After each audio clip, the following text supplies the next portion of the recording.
Hello guys, welcome to study time. आज हम करने वाले हैं 28, 29, 30 और 31 मई का करंट अफेयर्स।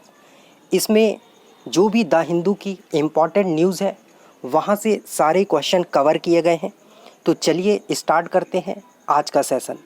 और पहला सवाल है, हाल ही में सेबी ने NHAI पर कितने लाख का जुर्माना लगाया है? तो जो national highway authority of India है, इस पर कितने लाख का जुर्माना लगाया हुआ है? तो इस पर 7 लाख का जुर्माना लगाया गया है। याद रखिएगा, 7 लाख का। और जो वित्तीय परिणाम थे 2016 से लेकर, उनकी जानकारी देने में अभी बहुत देरी कर दी है, इसलिए सेबी ने NHAI पर 7 लाख का जुर्माना लगाया हुआ है। चलिए अगला सवाल है, हाल ही में फ्लिपकार्ट ने मैंगो को ऑनलाइन बेचने के लिए किस राज्य के मैंगो बोर्ड के साथ MOU साइन किया है? तो फ्लिपकार्ट ने जो भी आम है, जैसा कि आप जान ही रहे हैं, आम का सीज़न आ गया है, तो आम को ऑनलाइन बेचने के लिए इसने कर्नाटका के साथ एक MOU साइन किया है।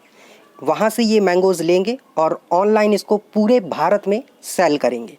तो याद रखिएगा, फ्लिपकार्ट ने ऐसा कर्नाटका का जो मैंगो बोर्ड है उसके साथ साइन किया हुआ है। बात करें अगर कर्नाटका की, तो ये स्टेट बना था 1 नवंबर 1956 को। कैपिटल बेंगलोर है, लार्जेस्ट सिटी भी बेंगलोर ही है। नंबर ऑफ डिस्ट्रिक्ट 30 है यहाँ पर। CM BS येदियुरप्पा जी है। गवर्नर वाजूभाई वाला जी। लोकसभा 28 सीट, राज्यसभा 13 सीट, विधानसभा 224 सीट और यहाँ पर विधान परिषद भी है जिसकी 75 सीट है। State mammal Indian elephant, state bird Indian roller, state flower lotus, state tree sandalwood and area wise ये 6वें नंबर पर आता है। ठीक है, याद रखिएगा। चलिए अगला सवाल है, हाल ही में NDB का अगला अध्यक्ष किसे नियुक्त किया गया है? तो जो NDB है, इसका जो अगला अध्यक्ष है ये मार्कोस ट्राइजो को किया गया है। नाम याद रखिएगा, NDB के जो अगले अध्यक्ष हैं वो होंगे मार्कोस ट्राइजो। और NDB का जो फुल फॉर्म है वो है न्यू डेवलपमेंट बैंक। और 7 जुलाई को ये कार्यभार संभाल लेंगे अपना। और अभी जो इसके हेड हैं वो KV कामत जी हैं। तो अभी जो इसके अध्यक्ष हैं वो KV कामत हैं और अगले जो होंगे वो मार्कोस ट्राइजो 7 जुलाई से कार्यभार संभाल लेंगे। चलिए अगला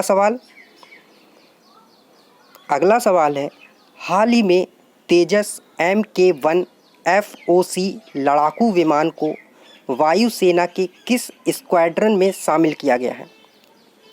तो जो ये शामिल किया गया है ये वायुसेना का जो 18वां स्क्वाड्रन है इसमें शामिल किया गया है और इसे फ्लाइंग बुलेट्स भी बोलते हैं। जो ये 18वां स्क्वाड्रन है इसे फ्लाइंग बुलेट्स भी बोलते हैं।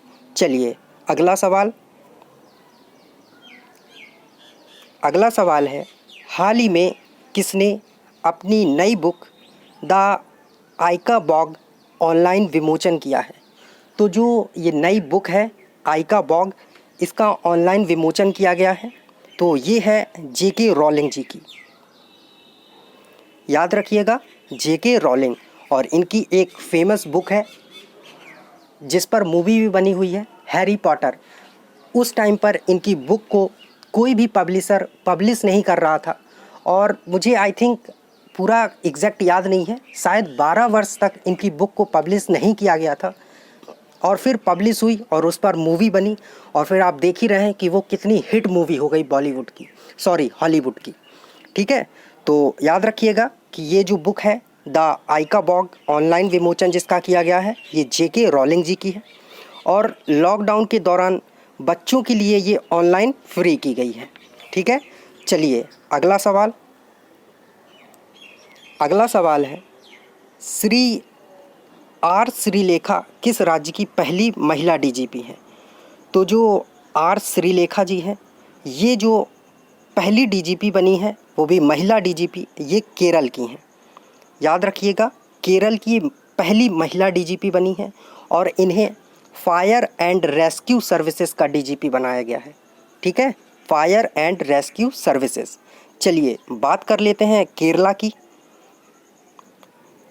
तो इसका फॉर्मेशन हुआ था 1 नवंबर 1956। कैपिटल तिरुवनंतपुरम, डिस्ट्रिक्ट यहाँ पर 14 हैं। सीएम पिनराई विजयन जी हैं। गवर्नर आरिफ मोहम्मद खान। लोकसभा की 20 सीट हैं, राज्यसभा की 9 सीट हैं, विधानसभा की 141 सीट हैं। State mammal elephant, state bird great hornbill, state flower kanikonna, state fruit jackfruit और स्टेट ट्री यहाँ पर कोकोनट है। चलिए अगला सवाल है, हाल ही में भारत सरकार ने किस राज्य की सड़कों के विकास के लिए एडीबी के साथ 177 मिलियन डॉलर के ऋण समझौते पर साझेदारी की है या समझौता किया है? तो ये जो किया है ये महाराष्ट्र के लिए किया है। ठीक है, याद रखिएगा, महाराष्ट्र के लिए। और महाराष्ट्र की जो सड़कें हैं इनका डेवलपमेंट करने के लिए, उनको और बेहतर बनाने के लिए ये भारत सरकार ने एडीबी के साथ 177 मिलियन डॉलर का ऋण समझौता किया हुआ है। तो याद रखिएगा महाराष्ट्र। और एडीबी के जो अभी हेड हैं वो है मतात्सुगु अस्कावा जी। नाम याद रखिएगा, काफ़ी डिफ़िकल्ट है, मतात्सुगु अस्कावा।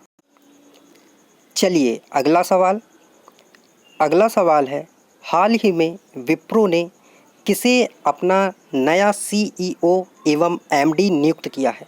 तो अभी हाल ही में विप्रो ने जो थियरी डेलापोर्ट जी हैं इन्हें अपना नया सीईओ एवं एमडी बनाया हुआ है। याद रखिएगा, थियरी डेलापोर्ट विप्रो। और विप्रो के जो प्रेसिडेंट हैं वो ऋषद प्रेम जी हैं। नाम याद रखिएगा इनका, ऋषद प्रेम जी। चलिए अगला सवाल है, संयुक्त राष्ट्र अंतर्राष्ट्रीय शांति सैनिक दिवस किस तिथि को मनाया जाता है? तो जो ये दिवस है ये हर साल 29 मई को मनाया जाता है। याद रखिएगा 29 मई। और जो भी हर देश के जो भी सैनिक हैं वो यूएन में अपनी फ़ोर्स भेजते हैं। अपनी फ़ोर्स का मतलब कुछ हिस्सा भेजते हैं, कुछ सैनिक भेजते हैं, ताकि अंतर्राष्ट्रीय वर्ल्ड में, मतलब पूरे देशों में मिलाकर जहाँ भी अगर कोई गड़बड़ हो रही है तो यूएन वहाँ पर अपनी मिलिट्री भेजता है। उनकी खुद की कोई मिलिट्री नहीं है क्योंकि उनका खुद का कोई देश तो है नहीं है, तो सभी अपनी अपनी फोर्सेस भेजते हैं वहाँ पर। और फिर जहाँ पर ज़रूरत होती है तो यूएन वहाँ पर उस सेना को भेज देता है।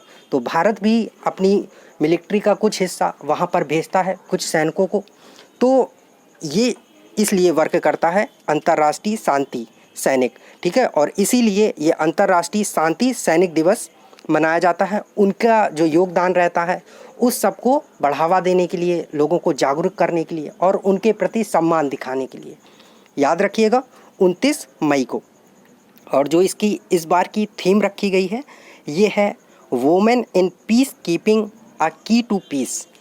याद रखिएगा, women in peace keeping a की टू पीस। और चलिए अगला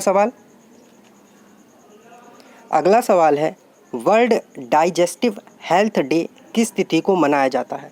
तो जो वर्ल्ड डाइजेस्टिव डे है ये हर साल 29 मई को मनाया जाता है। तो ये भी 29 मई को ही होता है, विश्व पाचन स्वास्थ्य दिवस। याद रखिएगा, विश्व पाचन स्वास्थ्य दिवस। और ये WGO के द्वारा हर साल मनाया जाता है, जो वर्ल्ड गैस्ट्रोएंटेरोलॉजी ऑर्गेनाइजेशन है उसके द्वारा। और इस बार की जो थीम रखी गई है वो है gut microbiome a global perspective. याद रखिएगा, gut microbiome a global perspective. चलिए बात करते हैं WGO की। तो इसका जो हेडक्वार्टर है वो USA में ही है और फॉर्मेशन इसका 1958 में हुआ था। चलिए अगला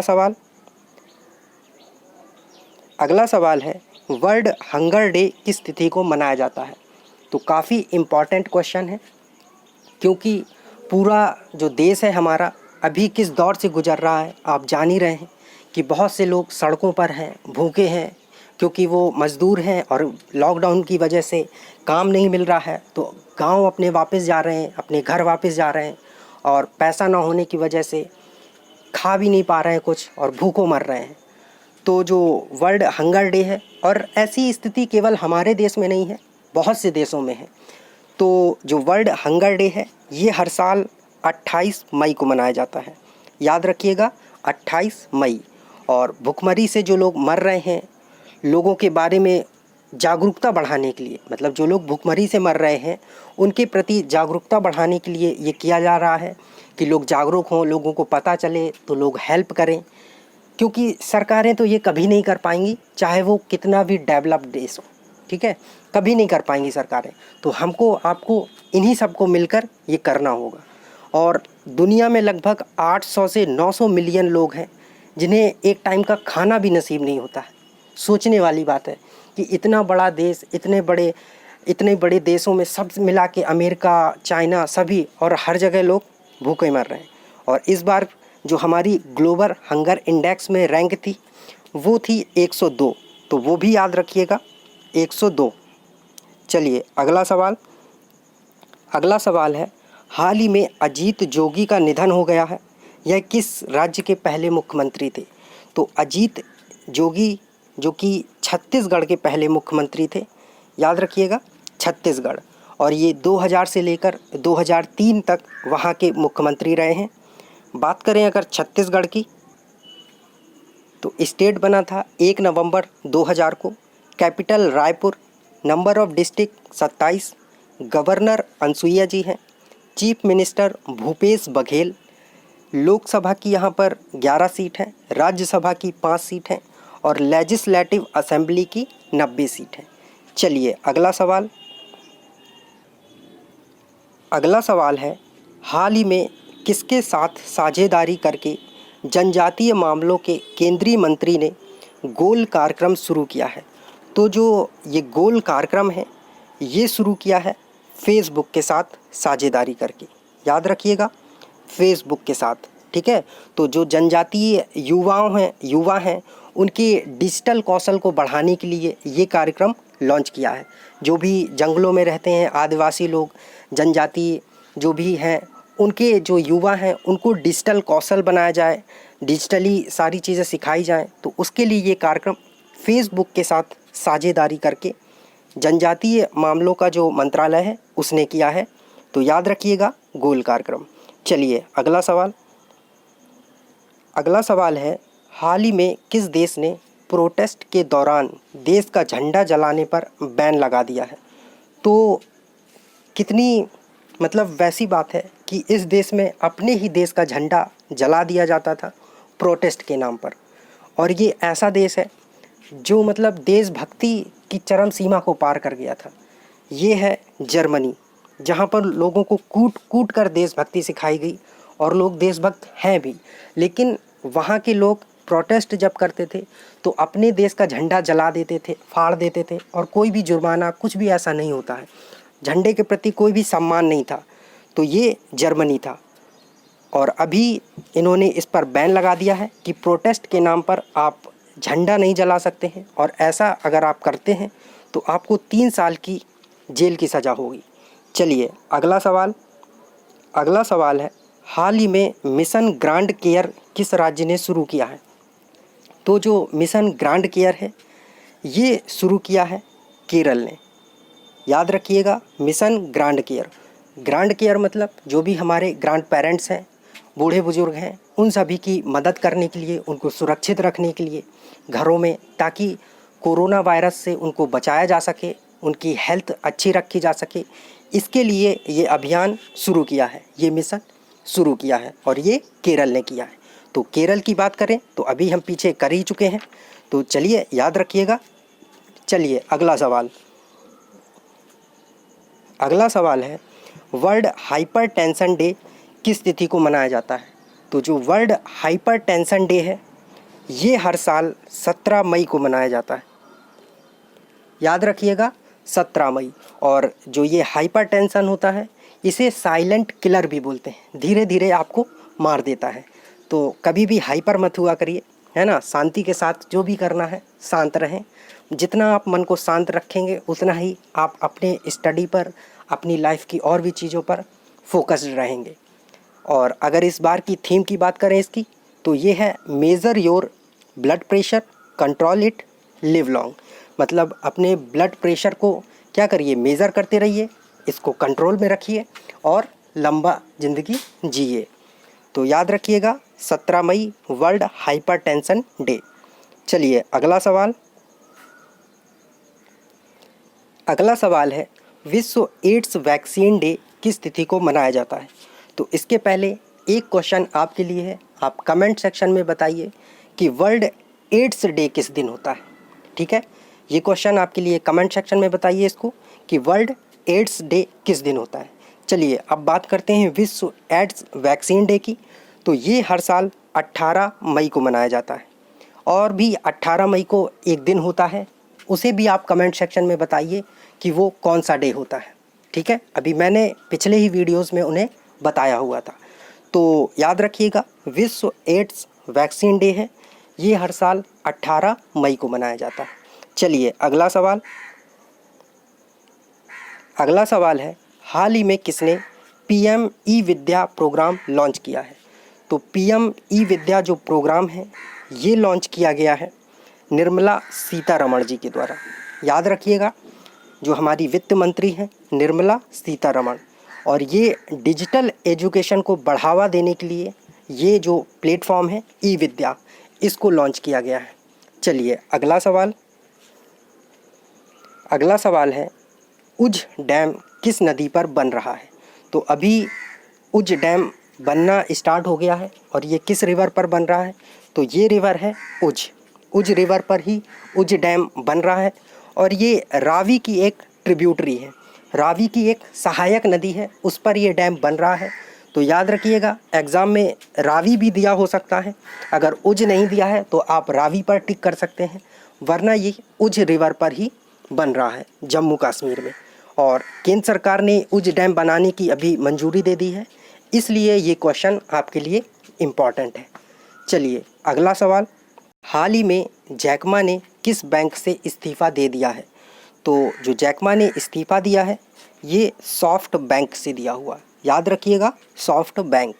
चलिए थैंक यू गाइस, ये था हमारा आज का करंट अफेयर्स सेशन। अब बात करते हैं आज के क्वेश्चन की। तो जो लास्ट वीडियो का क्वेश्चन था उसका आंसर है मिज़ोरम। क्वेश्चन पूछा गया था कि किस राज्य ने खेलों को उद्योग का दर्जा प्रदान किया है। तो ऐसा किया है मिज़ोरम ने। और आज का क्वेश्चन ऑफ द डे है आपके लिए कि हाल ही में किसने NYIPLA inventor of the year award जीता है। तो ये जो अवार्ड जीता है ये किसने जीता है, आप कमेंट करके कमेंट सेक्शन में बताइए। थैंक यू, मिलते हैं कल नए सेशन के साथ।